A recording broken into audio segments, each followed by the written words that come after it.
Hello, Culture Matters podcast. You are in for a treat today. Before I introduce you to our guest, here's a quote just for this episode. Fall in love with the house, not the rate. Frank Ferrans. Our guest today has been on the show before, season 34, episode 398. Experiencing Business was the title of that episode. They are a great friend of the Culture Matters podcast. There's just something special about this person when it comes to culture and how they take a shining to people and give them nicknames and positive energy. And they're like a walking culture. And I'm so happy to have them back. SVP Business Development at EPM, good, great friend of the Culture Matters podcast, all the way from schlepping their wares at Prudential to making things happen at EPM. Frank Ferrans is back again to talk about life, business, culture, mortgage. And this is going to be exciting. Thanks for coming back. Hey, thank you, Jay, and congratulations on this podcast. Once again, your numbers keep going up and up and up and up and up. You're doing a fantastic job. I've been watching some of those podcasts you have. We were just talking about him, one of the great car salesmen of our country, another Frank. That's amazing, that name. And he sells 100 cars a month. And I was just telling you, I've talked to managers who say they wish they can sell 100 cars a month with a team, and this guy does it by himself. I have to meet that Frank. I need some guy like that in my life, man. Yeah. You've been in sales for your whole career, correct? Yeah, since I was a kid, selling newspapers, walking the horses, always selling. I've never had I was explaining to someone here who gets a check every 2 weeks, and it's, $500 minus taxes, insurance, and everything. I've never had a steady check in my life. Never. I don't know what a check is, that you get the same check every single time you get paid. My check's always been based upon what I do. The mission, what I do. Not what anyone else does, but what I'm doing to help this company. And I don't know any other way to get paid. I want to be paid on my own ability, so. What would be your strongest argument for why that's a great thing for our listeners to choose that path? Because it's a different motivation. I work for this company, EPM, but I work for myself. I'm my own company. I'm the CEO of my own Frank Ferrans Corporation within the company. I am getting business for EPM. I am doing everything I have to do to bring talent into this company in the broker world. But it's my own business. I treat it like if I get 100 brokers, I get paid 100 times what I worked out with this company. So I'm motivated each and every day of my life to go out and search for these brokers, these relationships I build. The relationship I get more business out of. The more business they do, the more I get. The company gets, EPM gets. At the end of the day, EPM, the umbrella of the company, is why we all work, is because of EPM. But individually, you need hundreds of us to make this all work. And that's where culture comes in. This is where what you have done for EPM. You came in here and said, hey, you guys suck at culture, which we did. It was bad. And you came in here and we thought you were a quirky guy. We didn't know what the hell you were. And you got the culture in. It took years. It took years to develop. But I think it developed. It's worth, money can't buy it. It's the talent, the love that we give each other, that you were teaching us how. We all had this already, and you taught us how to use it and to come out and to be friendly and to care about somebody and to work together and to in harmony. And it's working. It's working at EPM. We're not there yet because it takes, I think, years and years. But we're way ahead from where we were when we met you. Thanks. What right now would you say that, let's say we focus on our, the broker, what do they need from a value standpoint today? What are they looking for? The broker today is looking for a company to do business with. The company that they're doing business with, they want whoever's representing our company, in our case, it's the account executive. An account executive is a person who represents EPM and deals with that broker that we got him or he got. That broker tells me 99% of, I just came back from Louisiana where we had Fuse. It was a big convention. And most of the brokers that I know or was able to attain asked me one thing, one question. It's the same question they all ask. Will your account executive actually call me?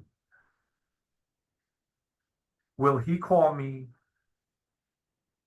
7 days? Will he call me? I need someone who's going to call me and give me good news and bad news. Hmm. That's all they want. But I find, maybe not just in an account executive, but I think when they have bad news, the account executive, he tries to find a way to help that broker and doesn't get back to the broker, the person, our client, to tell him, hey, I'm working on it. He procrastinates for a week or two before he gives them the bad news. So what broker, that's a problem. That's an issue, Some brokers, but you look at the successful broker, which we have plenty of, Kerry Cole out of New York, upstate New York. They go, why is she so good? You know why? She calls back good news, bad news. She gets it done.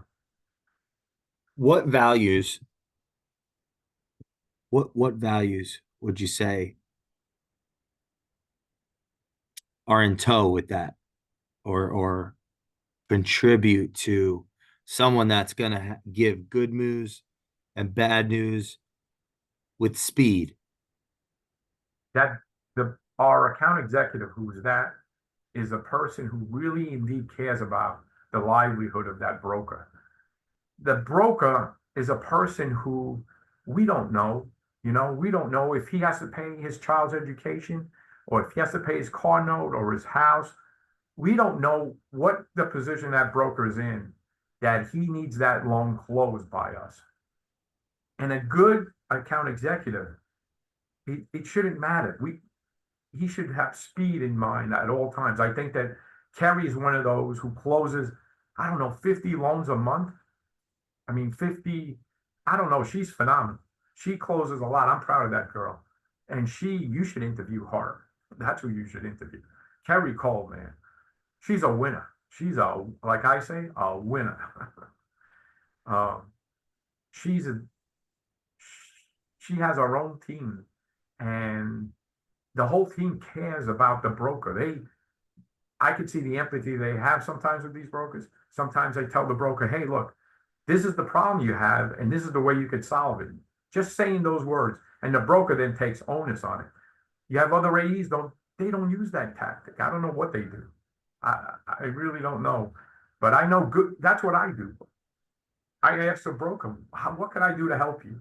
Let me know, please. I know Eddie Perez. I know these people. Let me help you. I'll get it done. I will give you an answer. That's what they want to hear. That's all a broker wants to hear is an answer. What do you think about Show the Way? Show the way. I hope I'm teaching some of the new people show the way. You have to, someone has to see what you're doing. I have people here that are watching me. They ask me questions. I see Eddie Perez. He shows me all the time. Eddie's a leader. Eddie Perez is a phenomenal human being. I've known him for over 20 years. I was side by side with him selling loans at a company called Home Capital. I remember the day Eddie, he would say, I'm going to have my own company. And then we'd say, shut up, Eddie. shut up, Eddie, just sell. Now I work for the man. You were a corporate recruiter. This is what, 2004, five? Yeah, something like that. Yeah. But I was side by side with him at Home Capital. I became a recruiter at that company, Home Capital. He had left. Eddie had left to start his own thing. What were some of his core values then, looking back in hindsight, that you could say? I always remember Eddie being positive. I always remember Eddie reading books on his desk. He always had books on his desk. Now I think he reads 300 books a year. I don't know. He had books on his desk then. Yeah, that hasn't changed, but he didn't have the books he has today. Nothing. Maybe he had two or three books on that table, and he'd be reading them while he was working.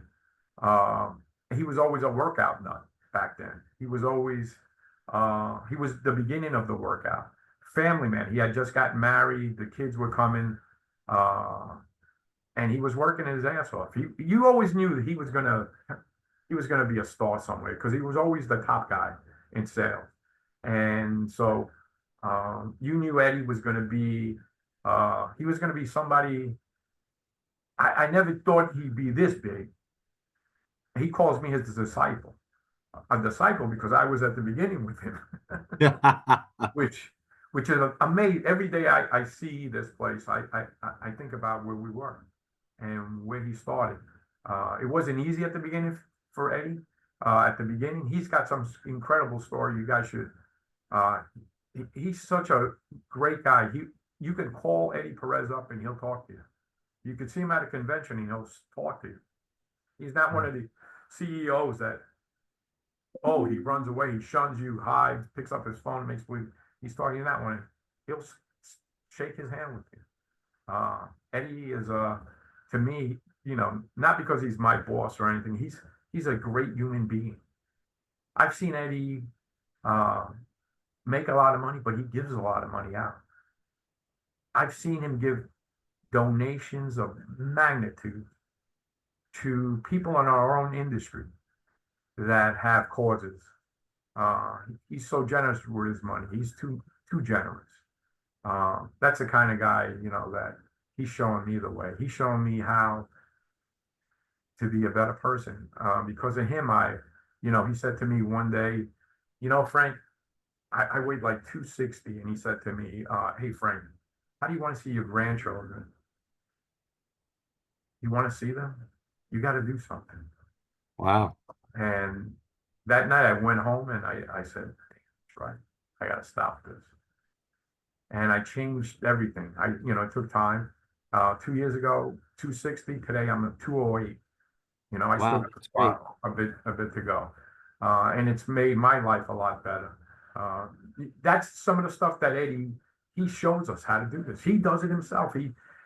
He says, do it this way. He'll give me the vitamins. He'll give me all the know-how tapes, whatever I need to get going. He does that for not just me, for everybody here.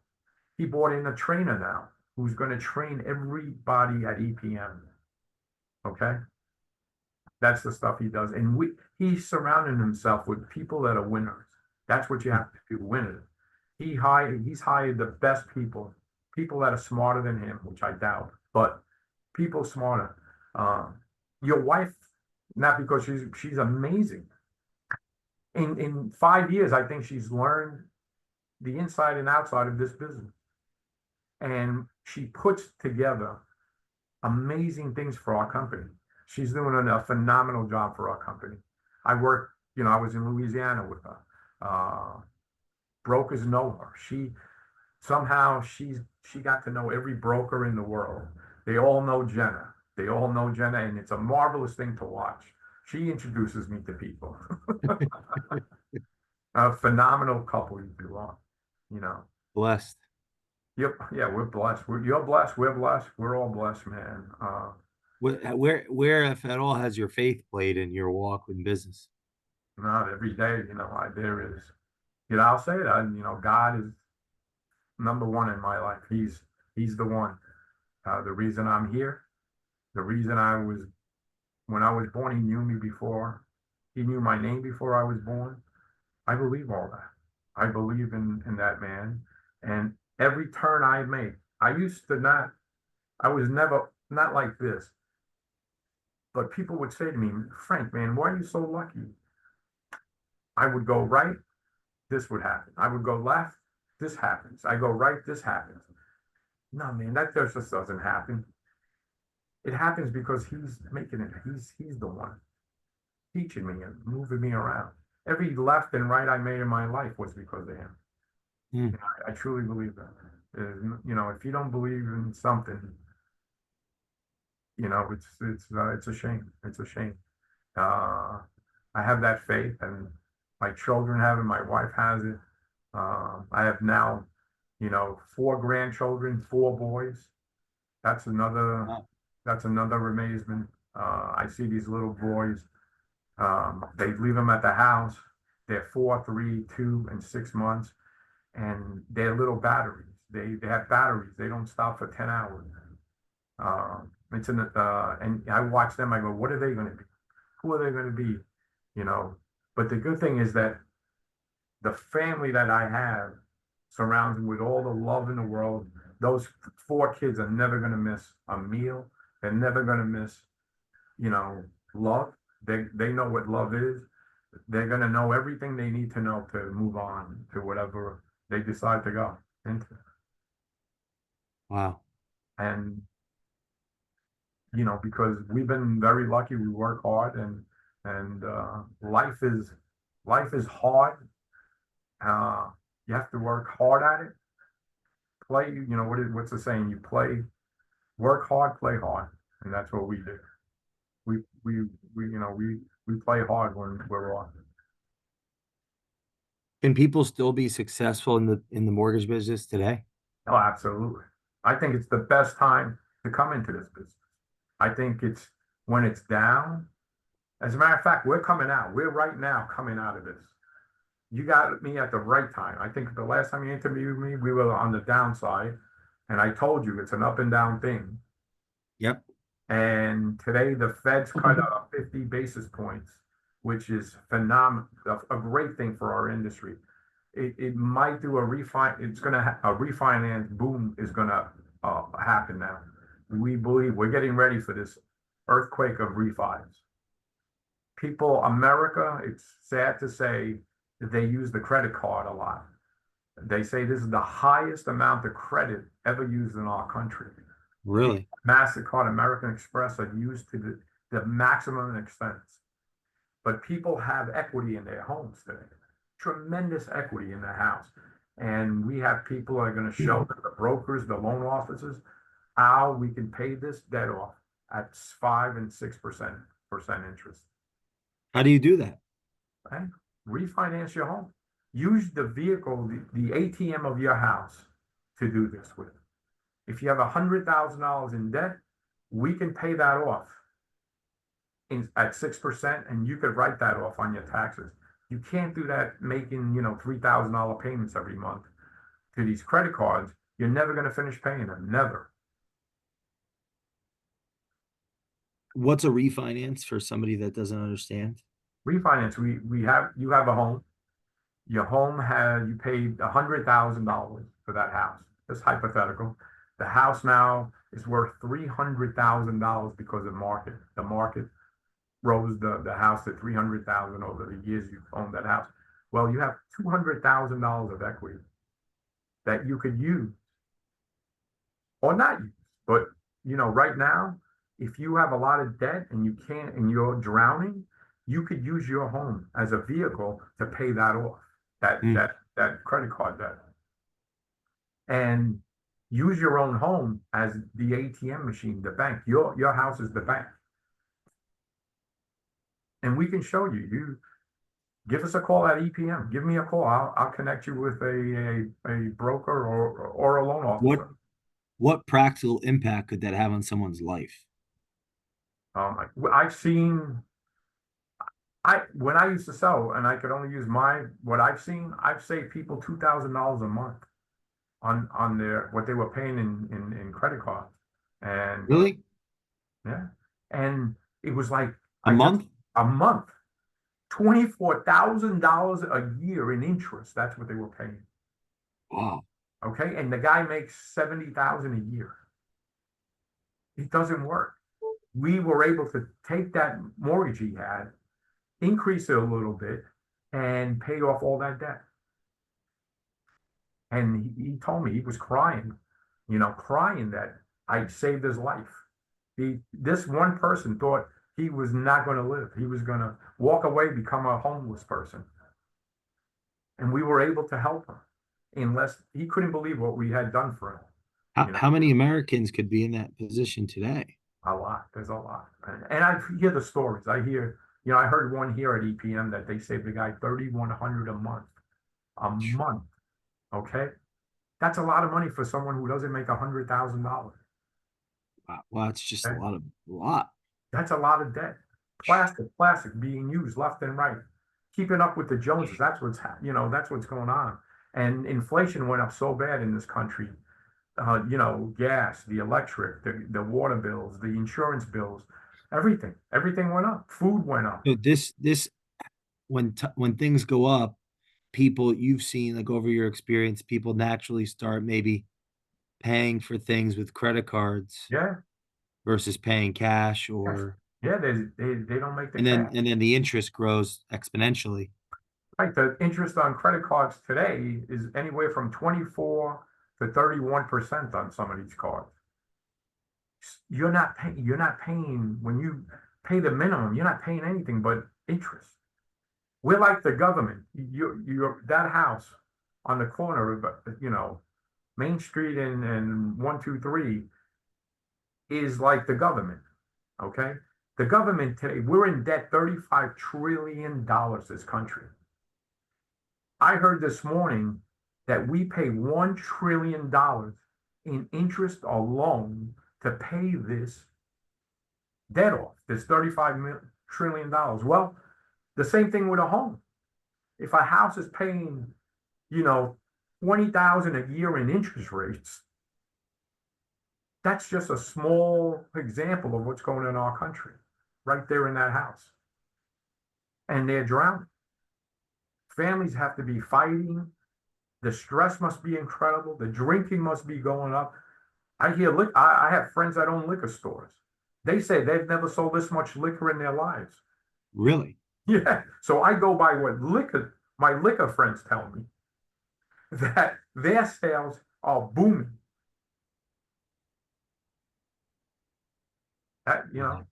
So we need rates to go down so people could afford to refinance their houses, so it can make sense for them to finance some of the equity in their house into this, you know? Um, that's it, Jay. That's how we can help people. That's how we can help people, the mortgage world, not just EPM, but every loan officer, every broker out there, and we could help them by approving and helping them put their loans through EPM and getting it through fast into the system. How would you say that an account executive and a broker can struggle well together? What That's is that value? a great question. How could they struggle? By being honest at all times with each other. That's how you're going to struggle well. You tell me the truth. Don't hide, because brokers will lie to us about their client. They won't tell us something that they know. Tell us the whole story. Don't tell us part of the story. And my AE should be compassionate to see how he or she could help them. And once they figure out how they can help this person, they're both working. And I just had Kerry again, I'm going to use her as an example, because she was with me. But brokers were coming up to her and hugging her and saying, "Thank you. My kid could go to school because of you." Wow. Okay, because of what you did and gets my loans on. My kid now could go to this Ivy League high school. I couldn't do this with that other mortgage company or that other AE. Kerry gets accolades every day of her life, that woman, for what she does. Like, she's my sister in the company. Eddie made sure that we always have somebody here. She's my sister. Mm. When I have a problem, I call her up. When she has an issue, she calls me up. What are And ways that it's bad news. It's not always, it's good news, bad news. It's everything. what are ways that an A can unify through collaboration with a broker? by, I think by either inviting that broker into EPM and that AE being here with him, and then bonding and going, bonding and getting to know each other about their families, about what they're trying to do, each of them. And once they understand what they each want to do, see the AE, I don't know how much the AE really tells the broker about himself or vice versa. They should get to know each other really well so they could work together. Why is that important? Because if I know you and I know you have, you know, 3 kids and that your wife is struggling or whatever the story may be, I'm going to do everything to help push your loans. I'm going to help get your loans through the system. I'm going to help you figure out how to get a loan done. I'm going to do more for you than the guy I don't know. Well, I'm not going to do something for someone I don't know. Mm. You have to invest in yourself. When you're an AE, I believe you have to invest in yourself. You have to be a person that cares about these brokers. Call them up, ask them what they could do to help. Because I know for a fact a lot of AEs aren't doing this around the country. So why are why are you as an AE for EPM not doing this? Why? Calling them up every single week. How you doing, Jay? Jay, anything I can do for you? Any loans you have there that I can help you with? Anything I can do for you.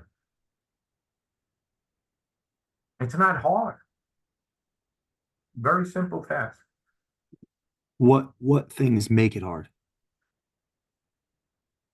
I guess laziness. I always bring it to laziness, man. They're not making the calls. They're not making yeah, it's laziness. Because why could another guy make a lot of money? Why could another AE make a fortune? Why? Because they do those things. They're making the call. They're sending text messages, emails. They're on Facebook, Zoom, TikTok, whatever. They're always in front of that client. Mm. Being in front of the client at all times is vital. What does own unique mean to you?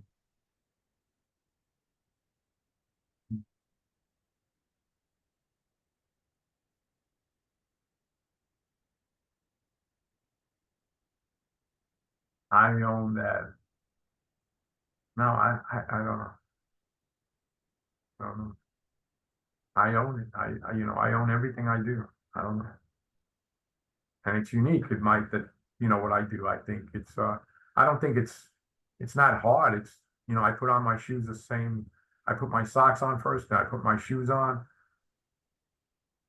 There's nothing special about me, I don't think. I just do the extra things. I got to make that extra call. I care about people. I love people.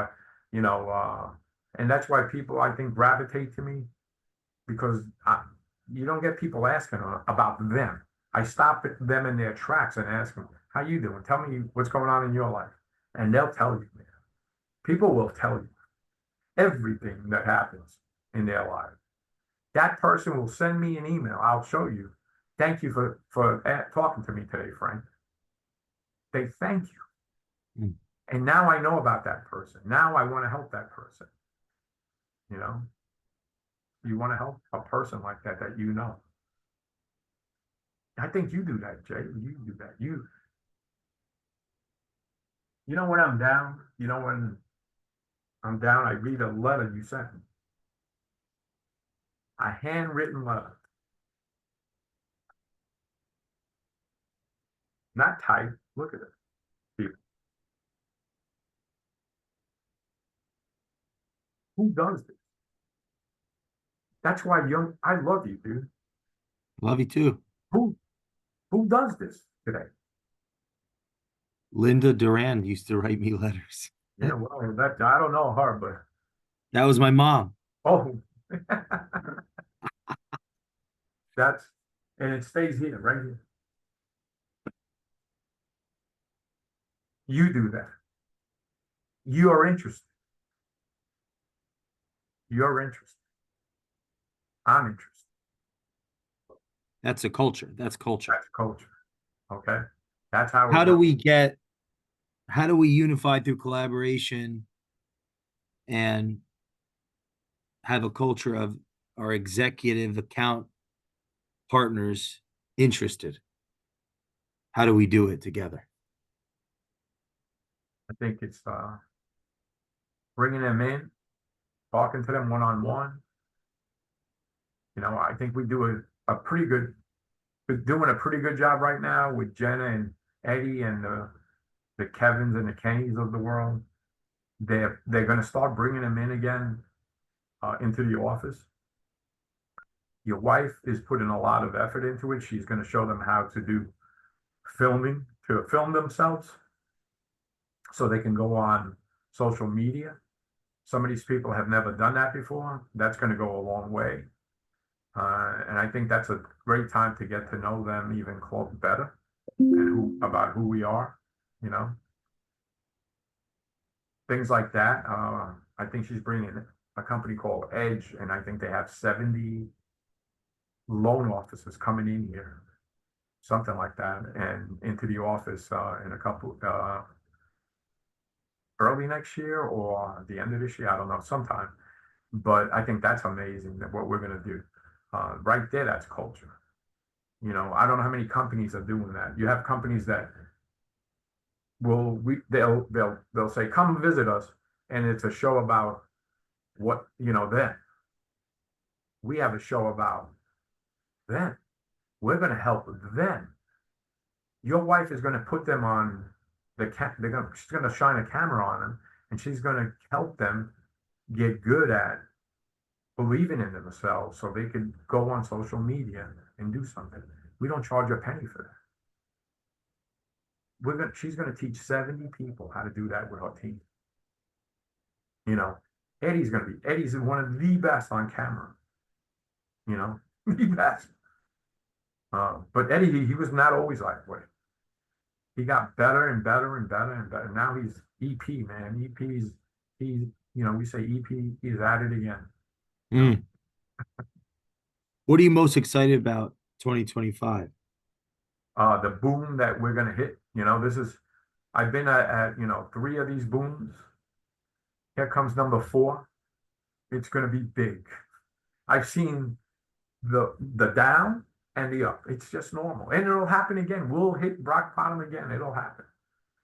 But right now, for the next maybe 4 or 5 years, we're going to be in a good place. Because that's how it works. And I think the boom is about to begin. I just hope we have the housing, the inventory needed to do that. But right now at the beginning, the refi boom is going to happen. And it's going to be tremendous, tremendous. We're getting ready for it as we speak. We're getting ready for it. As you said on episode 398, fall in love with the house, not the rate. That's right. Fall in love with that house and not the rate. Thank you all for listening to this episode of the Culture Matters podcast. Man, I'm so happy that you came back. I'm looking forward to next time. Thank you, Jay. Wishing you the best success. I know wishing you it's going to happen. There's no wishing. It's you make it happen because you work hard. You work very hard at what you do, and you're good at it, and you're successful at it because of the dedication, the study you have done on this subject, the tremendous hours you put into this. It pays off. Look at you today. I'm proud of you, buddy. I'm proud that you're my friend, Jay Duran.